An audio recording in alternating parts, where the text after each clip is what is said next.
কৃষক একজন ছাগলের রাখালকে আরব দেশে জিজ্ঞেস করা হয়েছিল, আল্লাহ যে আছে এর কোনো প্রমাণ তুমি কি দিতে পারবা? তুমি কি প্রথমে বলো আল্লাহ আছে, তুমি কি বিশ্বাস করো? অবশ্যই করি। আল্লাহ আছে, এর কোনো প্রমাণ আছে তোমার কাছে? কোনো প্রমাণ নাই, তবে আমি বুঝি আল্লাহ আছে। বলে কেমনে?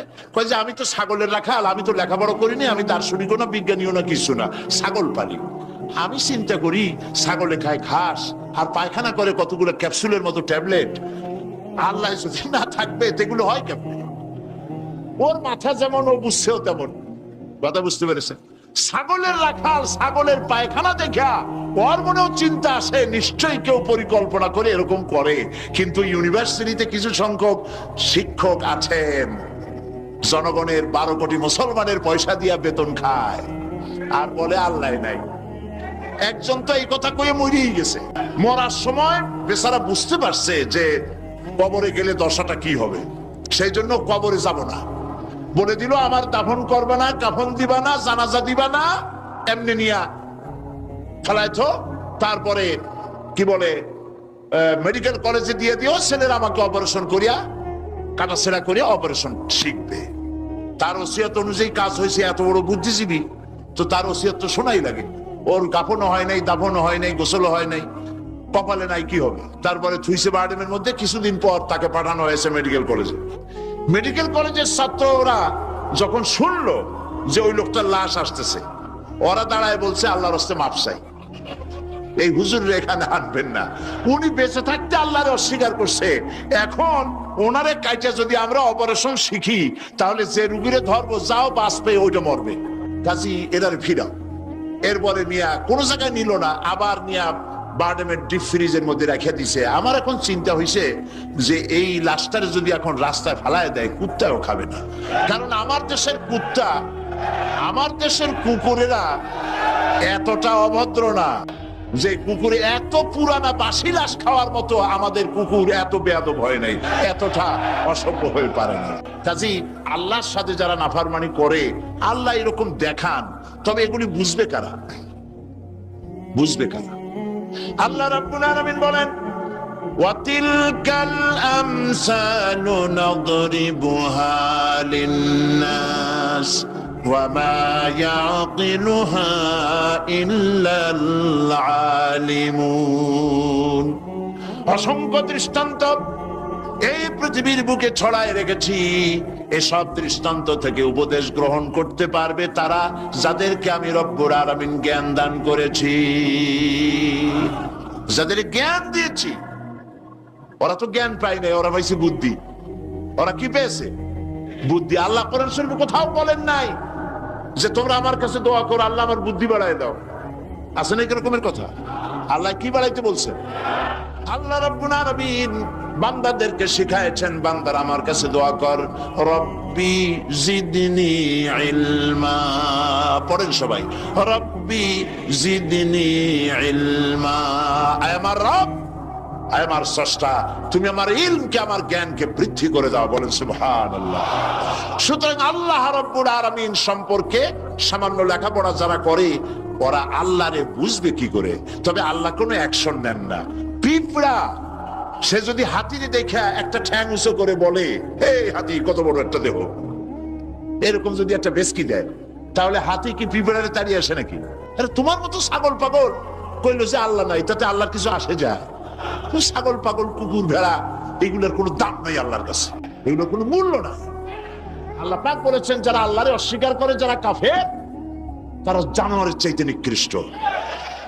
তারা হচ্ছে পৃথিবীর সমস্ত সৃষ্টি জগতের মধ্যে নিকৃষ্ট হচ্ছে তারা, যারা কাফের, যারা আল্লাহকে অস্বীকার করেছে। দেখুন কোরআন শরীফে আল্লাহ পাক এক জায়গায় বলেছেন, আমি মানুষ এবং জিনেদের মধ্যে এক শ্রেণীর মানুষ আর জিনকে তৈরি করেছি জাহান্নামের জন্য। জাহান্নামের জন্য তারা তৈরি হয়েছে। কারা? লাহুম কুলুবুন লা ইয়াফকাহুনা বিহা, যাদেরকে অন্তঃকরণ দিয়েছি, এই অন্তঃকরণ দিয়ে সব বুঝলো, এই বিবেক দিয়ে সব বুঝলো, কিন্তু আমারে বুঝলো না, আমার সৃষ্টি বুঝলো না। ওয়ালাহুম আয়ুনুন লা ইউবসিরুনা বিহা, তাদের চোখ দিছি কিন্তু চোখ দিয়ে সব দেখলো, আমার সৃষ্টি দেখে আমাকে চিনলো না। তাদের কান দিলাম এ কান দিয়া সব শুনলো, কিন্তু মজলুম দুর্বলের ফরিয়াদ তাদের কানের মধ্যে ঢুকলো না। উলাইকা কাল আনআম, আল্লাহ পাক বলেন এগুলি হলো চতুষ্পদ। কি কোন আপনারা বলেন কি? জানোয়ার। কে বলতেছেন? আপনারা কি রাগ করতেছেন নাকি? আর রাগ করলে হবেটা কি? সৃষ্টি যিনি করেছেন, এই পদবাচ্যে বিশেষিত বিবেচিত করেছেন সেই আল্লাহ। আল্লাহ পাকই বলছেন বিবেক দিলাম, আমাকে চিনলে না, চোখ দিলাম, আমার সৃষ্টি দেখে আমাকে উপলব্ধি করলে না, হেদায়েত পেলে না, কান দিলাম, হক শুনলে না, উলাইকা কাল আনআম, মালিক চেনো নাই, কাজী তুমি হচ্ছ চতুষ্পদ জানোয়ারের মতো। এ পর্যন্ত বললে না হয় হতো, কিন্তু আল্লাহ আর একটু আগায় গেলেন। আল্লাহ পাক সামনে গিয়ে বললেন বাল হোক আদাল, জানোয়ারের চাইতে নিকৃষ্ট। কোরআন, কোরআন হচ্ছে বিশ্ববাসীর জন্য আল্লাহ পাকের পক্ষ থেকে সর্বশেষ হেদায়েতের কিতাব। এবং এই কোরআন পৃথিবীতে শুধু মুসলমানদের জন্য কোরআন আসেনি, কোরআন এসেছে সমগ্র মানব গোষ্ঠীর হেদায়েতের জন্য। কি বলেন? কোরআন কি শুধু মুসলমানদের? কোরআন সম্পর্কে আল্লাহ পাক বলেছেন হুদাল লিন্নাস, হাদা বায়ানুল লিন্নাস। এটা গোটা বিশ্বের সমগ্র মানব গোষ্ঠীর জন্য আল্লাহ পাক কোরআন নাজিল করেছেন। কি জন্যে নাজিল করার কারণ হচ্ছে মানব গোষ্ঠী সহ সমস্ত সৃষ্টির স্রষ্টাকে, বলুন সবাই, সৃষ্টি মধ্যে শ্রেষ্ঠ সৃষ্টিকে মানুষ, সেই মানব গোষ্ঠী যেন আল্লাহ থেকে বিচ্ছিন্ন হয়ে না যায়। তারা কিভাবে পথ চলবে, কেমনে তারা এই দুনিয়ায় চলবে, কিভাবে আল্লাহকে পাবে, সেই জন্য আল্লাহ পাক যুগে যুগে পেগম্বর পাঠিয়েছেন, অসংখ্য নবীদেরকে পাঠিয়েছেন, এবং তাদের মাধ্যমে জাতিকে, বিশ্ববাসীকে আল্লাহর দিকে আকৃষ্ট করার জন্য আল্লাহ পাক কিতাব নাজিল করেছেন। রাসূলের কাছে এই কিতাব নাজিল করে আল্লাহ পাক বলেছেন আলিফ লাম রা কিতাবুন আনজালনাহু ইলাইকা, হে নবী আমি আপনার প্রতি একখানা কিতাব অবতীর্ণ করেছি এই জন্য, লিতুখরিজান নাসা, যাতে করে আপনি মানব মণ্ডলীকে বের করে আনতে পারেন, মিনাজ জুলুমাতি ইলান নূর, আপনি যাতে করে মানব গোষ্ঠীকে অন্ধকার থেকে আলোর দিকে নিয়ে আসতে পারেন, সেই জন্য আমি এই কিতাবকে অবতীর্ণ করেছি। গোটা বিশ্ববাসী ছিল অন্ধকারের মধ্যে, আর আল্লাহ ইসলাম দিলেন, ইসলামের নাম, ইসলাম হচ্ছে আলো, আর একখানা কিতাব দিলেন, সেই কিতাবের নাম হচ্ছে কোরআন শরীফ। কিতাবখানার নাম কি? কোরআন শরীফ। আপনারা লক্ষ্য করুন, রাসূল করিম সাল্লাল্লাহু আলাইহি সাল্লাম যখন পৃথিবীতে এসেছিলেন তখন সমাজের অবস্থা কেমন ছিল? খারাপ ছিল না ভালো ছিল? ভালো ছিল না খারাপ ছিল? অত্যন্ত খারাপ ছিল। এই খারাপ জাতিকে, এই ধ্বংস প্রায় জাতিকে রাসূল করিম সাল্লাল্লাহু আলাইহি সাল্লাম ভালো করতে পেরেছিলেন নাকি পারেন নাই? একটি কথা আপনারা মনে রাখুন, মানুষের জীবনে মায়ের পেট থেকে যখন পৃথিবীতে আসে তখন তার শৈশব কাল, তার থেকে আসে কৈশোর, কৈশোর থেকে এসে তারুণ্য, এরপরে আসে যৌবন, তারপরে আসে বার্ধক্য। একবার বার্ধক্য এসে গেলে আর কখনো যৌবনে ফিরে যাওয়া, আর যৌবন কালে এসে গেলে আর কখনো তারুণ্যে অথবা কৈশোরে ফিরে যাওয়া, কৈশোরে এলে পরে শৈশবে আর ফিরে যাওয়া, এটা শুধু মানুষের ব্যাপারে প্রযোজ্য। খুব লক্ষ্য করুন, এটা শুধুমাত্র মানুষের জন্য প্রযোজ্য, সৃষ্টির প্রাণী জগতের জন্য এটা প্রযোজ্য যে যৌবন থেকে বার্ধক্যে গেলে আর যৌবনে ফিরে যাওয়া যায় না। কিন্তু এই কথা একটা জাতির ব্যাপারে প্রযোজ্য নয়। একটা জাতি যখন অনৈতিকতার, চরিত্রহীনতার, ধ্বংসের প্রান্ত সীমায় এসে দাঁড়ায়, তখন ওই মরণ উন্মুখ, বিস্ফোরণ উন্মুখ, মরে যাওয়া জাতিকে আবার তার যৌবনে ফিরিয়ে দেওয়া যায়। তার প্রমাণ রাসূল করিম সাল্লাল্লাহু আলাইহি ওয়াসাল্লাম মরা জাতিকে জিন্দা করে দিয়েছিলেন। সেই আরবের মরা জাতি জেনা, ব্যভিচার, হত্যা, ধর্ষণ, মিথ্যা ইত্যাদিতে ভরপুর ছিল যে সমাজ, এই সমাজটাকে রাসূল করিম সাল্লাল্লাহু আলাইহি ওয়াসাল্লাম অনৈতিকতার, চরিত্রহীনতায় ধ্বংসপ্রাপ্ত জাতিকে রাসূল করিম সাল্লাল্লাহু আলাইহি ওয়াসাল্লাম বিশ্বের শ্রেষ্ঠ জাতিতে পরিণত করতে পেরেছিলেন নাকি পারেন নাই? কি দিয়ে পেরেছিলেন বলুন তো এবার? এই কোরআন দিয়েই একটি জাতির বিরাট পরিবর্তন আনয়ন করেছিলেন মুহাম্মদ রাসূলুল্লাহ সাল্লাল্লাহু আলাইহি ওয়াসাল্লাম। দেখুন, স্কুল, কলেজ, ইউনিভার্সিটি, মাদ্রাসাগুলিতে পরীক্ষা হয়, লেখাপড়া হয় এবং প্রত্যেকটি ক্লাসে অনেকগুলি সাবজেক্ট থাকে, সিলেবাসের অনেক বই থাকে। এই অনেকগুলি বই, সাবজেক্ট ইত্যাদির উপরে পরীক্ষা দিয়ে আমরা কি পাই? প্রোডাকশন কি হয়? চরিত্রহীন, দুশ্চরিত্র, বেনামাজি, হত্যা, ধর্ষণ, চুরি, ডাকাতি ইত্যাদি বৃদ্ধিপ্রাপ্ত হচ্ছে সারা বিশ্বব্যাপী, ঠিক কিনা? এবার দৃশ্যের অপর পৃষ্ঠ দেখুন। রাসূল করিম সাল্লাল্লাহু আলাইহি ওয়াসাল্লামের কাছে একটা বিশ্ববিদ্যালয় ছিল। আজকে যেমন পৃথিবীতে অনেক বিশ্ববিদ্যালয় আছে, রাসূলের কাছেও একটা ইউনিভার্সিটি ছিল। সেই ইউনিভার্সিটির নাম হলো আল হেরা ইউনিভার্সিটি। এই আল হেরা ইউনিভার্সিটির চ্যান্সেলর ছিলেন আল্লাহ রাব্বুল আলামিন, আর এর ভাইস চ্যান্সেলর হলেন মুহাম্মদুর রাসূলুল্লাহ সাল্লাল্লাহু আলাইহি ওয়াসাল্লাম। এই বিশ্ববিদ্যালয়ে যে সব ছাত্ররা তৈরি হয়েছিলেন, সেই সব ছাত্রদেরকে আপনারা কি চেনেন? সেসব ছাত্রদের নাম শুনুন। এই বিশ্ববিদ্যালয় থেকে যে সব ছাত্ররা বেরোলেন, তারা হলেন আবু বকর, ওমর, ওসমান, আলী, আমর ইবনুল আস, আব্দুর রহমান বিন আউফ, আবু উবাইদা ইবনুল জাররাহ, জুবাইর ইবনুল আওয়াম, জারির ইবনে বাজালি, আবু মুসা আশআরী, আবু হুরায়রা, আবু জাফর গিফারি, আবু যার গিফারি রিদওয়ানুল্লাহ তাআলা আলাইহিম আজমাইন। এই সব ছাত্র ওই বিশ্ববিদ্যালয় থেকে তৈরি হয়েছিল। আজ যদি পৃথিবীর সমস্ত বিশ্ববিদ্যালয় একত্রিত হয়ে প্রচেষ্টা চালায়, হযরত ওমরের মতো একজন মানুষ বানাতে পারবে কি? তাহলে রাসূল করিম সাল্লাল্লাহু আলাইহি ওয়াসাল্লাম তার ওই বিশ্ববিদ্যালয়ের সিলেবাসে বই ছিল মাত্র 2খানা। রাসূলের বিশ্ববিদ্যালয় সিলেবাসের কিতাব ছিল কয়খান? একখানা হলো কোরআন শরীফ, আর একখানার নাম আপনারা বলুন। মাশাআল্লাহ, একখানা হলো কোরআন, আর একখানার নাম হাদিস। কোরআন আর হাদিস দিয়ে রাসূল করিম সাল্লাল্লাহু আলাইহি ওয়াসাল্লাম সিলেবাসের মাত্র 2খানা বই দিয়ে গোটা বিশ্বের মানব মণ্ডলীর বিরাট তাদের মস্তিষ্ক এবং চিন্তার জগতে আলোড়ন সৃষ্টি করেছিলেন। রাসূল যে সমাজ তৈরি করেছিলেন, ওই সমাজ পৃথিবীর মানুষের কাছে আর ফিরে আসে নাই। তবে হ্যাঁ, আসতে পারে, যেহেতু সিলেবাসের সে 2খানা কিতাব আজও আছে। না নাই? রাসূলুল্লাহ বলেছেন, খায়রুল কুরুনে কারনি, সর্বশ্রেষ্ঠ যুগ হচ্ছে আমার যুগ। সর্বশ্রেষ্ঠ যুগ কার? রাসূলের যুগ।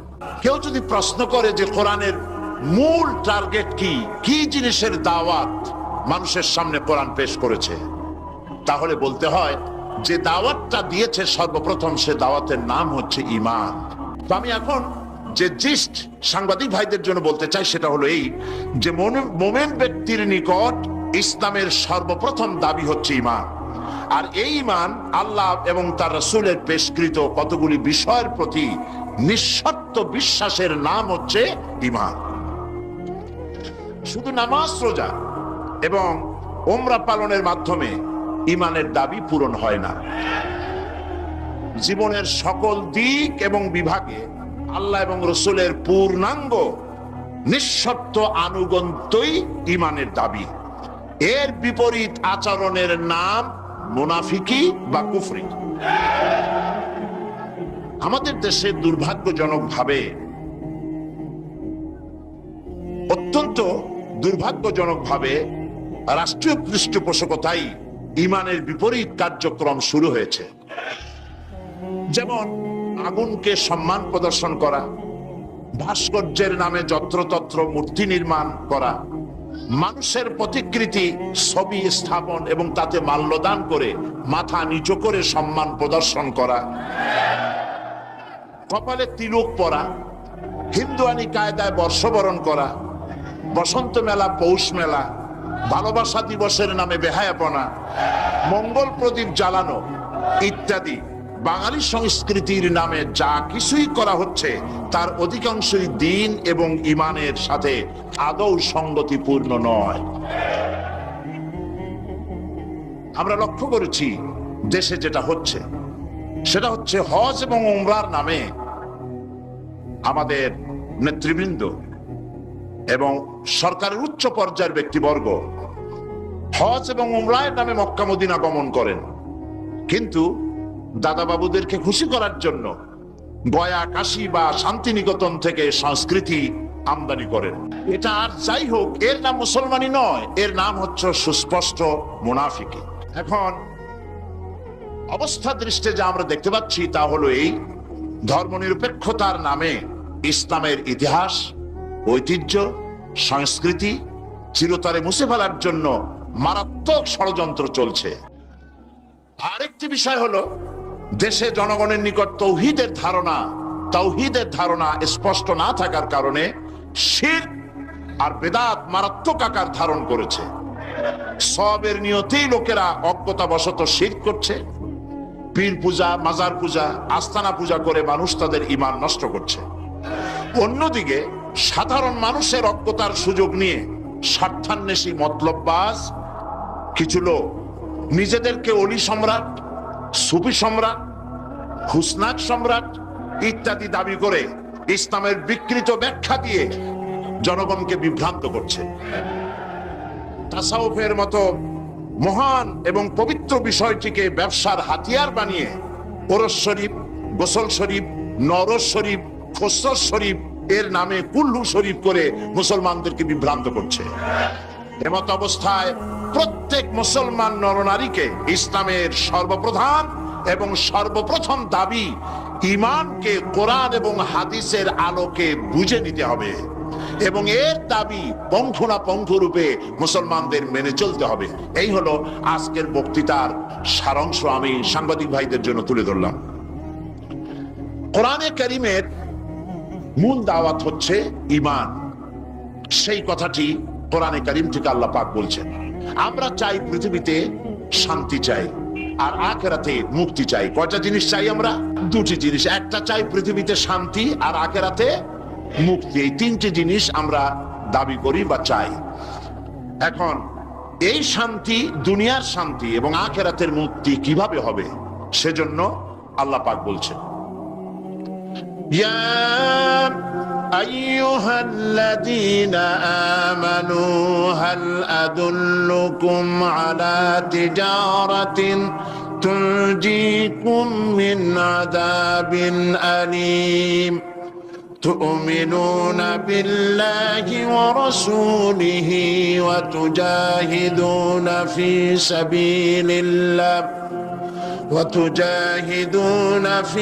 سبيل الله بأموالكم وأنفسكم ذلكم خير لكم إن كنتم تعلمون صدق الله العظيم। আল্লাহ পাক বলছেন সূরা আস-সাফ, হে বিশ্বাসীরা, তোমরা যারা ঈমান এনেছো শোনো, আমি কি তোমাদেরকে এমন একটা ব্যবসার কথা বলবো না যে ব্যবসায় তোমাদেরকে জাহান্নামের কঠিন পীড়াদায়ক শাস্তি থেকে রক্ষা করবে? এমন একটি ব্যবসার কথা আমি কি তোমাদেরকে বলবো না? তার মানে হচ্ছে অবশ্যই আমি তোমাদেরকে এরকম একটি ব্যবসার কথা বলবো। সুবহানাল্লাহ বলেন। কিভাবে চললে পরে জাহান্নাম থেকে মুক্তি পাওয়া যাবে সে কথাটি আল্লাহ পাক গোপন রাখেননি, ওপেন সিক্রেট। তিনি তো বান্দাদেরকে এজন্য সৃষ্টি করেন নাই যে বান্দাগুলি তিনি সব জাহান্নামে দিবেন। তিনি তৈরি করেছেন মানুষকে হেদায়েত যেন তারা পায়, সেই জন্য আল্লাহ পাক তাকে জ্ঞান দিয়েছেন, নবী দিয়েছেন, কিতাব দিয়েছেন। আল্লাহ পাক বলছেন আমি অবশ্যই এমন একটা ব্যবসার কথা তোমাদেরকে বলবো। সেই ব্যবসাটা কি? সেই ব্যবসাটা হচ্ছে, সেই ব্যবসার জন্য তিনটা পুঁজি লাগবে। কয়টা পুঁজি? একটা হচ্ছে ঈমান বিল্লাহ, আল্লাহর প্রতি ঈমান। আরেকটা হচ্ছে রাসূলের প্রতি ঈমান। আর একটা হচ্ছে আল্লাহ রাস্তায় জিহাদ করা, মাল দিয়ে আর জান দিয়ে। এই তিনটি জিনিস। ঈমান আনা ফরজ। ঈমান আনা কি? আল্লাহর প্রতি ঈমান আনা কি? রাসূলের প্রতি ঈমান আনা কি? এবং আল্লাহ রাসূলের আইন প্রতিষ্ঠার জন্য জিহাদ করা কি? তিনটি জিনিসকে আল্লাহ পাক ফরজ করে দিয়েছেন। কে ফরজ করেছেন? আসুন ধীরে ধীরে আমরা এই তিনটি বিষয় আলোচনা করি। ব্যবসার কথাটা আল্লাহ বললেন কেন? ব্যবসার কথাটা এই জন্য বলেছেন, এর মধ্যে দুটি কারণ আছে। একটা কারণ হলো এই যে মানুষেরা ব্যবসাটা বোঝে খুব ভালো, ব্যবসার দিকে মানুষের মনটা খুব আকৃষ্ট থাকে। অল্প কাজ করে যদি বেশি মুনাফা পাওয়া যায়, মিনিমাম লেবার ম্যাক্সিমাম প্রফিট, মানুষ দেখবেন লাফায় পড়বে সেই কাজের জন্য। মাওলানা এহতেশামুল হক থানভী রহমতুল্লাহ আলাইহি তার এক ওয়াজের মধ্যে বলেছেন, আমি শুনেছিলাম, তিনি বলেছেন কিয়ামতের দিন, এটা রূপক কথা, কোরআন হাদিস নয়। কিয়ামতের দিন এক ব্যক্তিকে উপস্থিত করা হবে, তাকে ফেরেশতারা জিজ্ঞেস করবে যে আল্লাহর বান্দা, তোমার তো নেক এবং পুণ্য, পুণ্য এবং পাপ, নেক এবং বদ দুটি জিনিসই সমান সমান। এখন বলো তুমি কোথায় যাবা? তুমি কি বেহেশতে যাবা না তুমি দোজখে যাবা?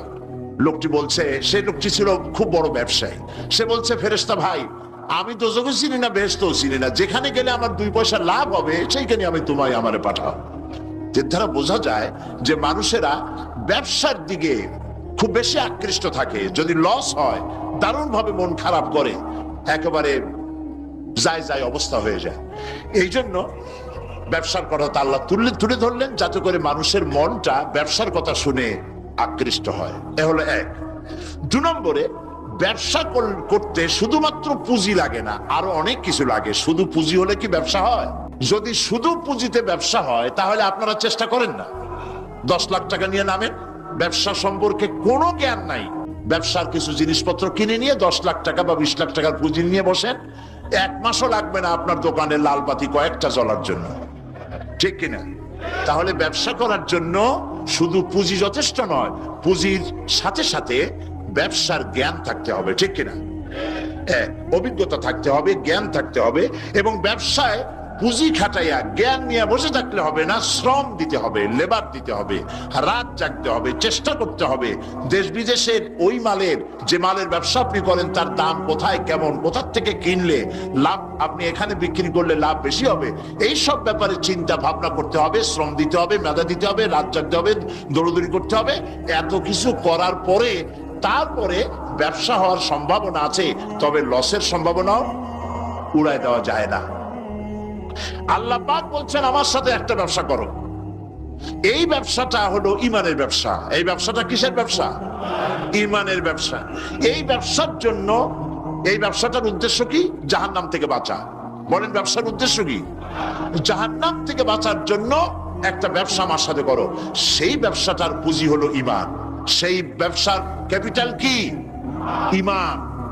সেই ঈমান লাগাইয়া বসে থাকলে হবে না, শুধু পড়লে হবে না লা ইলাহা ইল্লাল্লাহু মুহাম্মাদুর রাসূলুল্লাহ। জোরে পড়েন লা ইলাহা ইল্লাল্লাহ, লা ইলাহা ইল্লাল্লাহ, লা ইলাহা।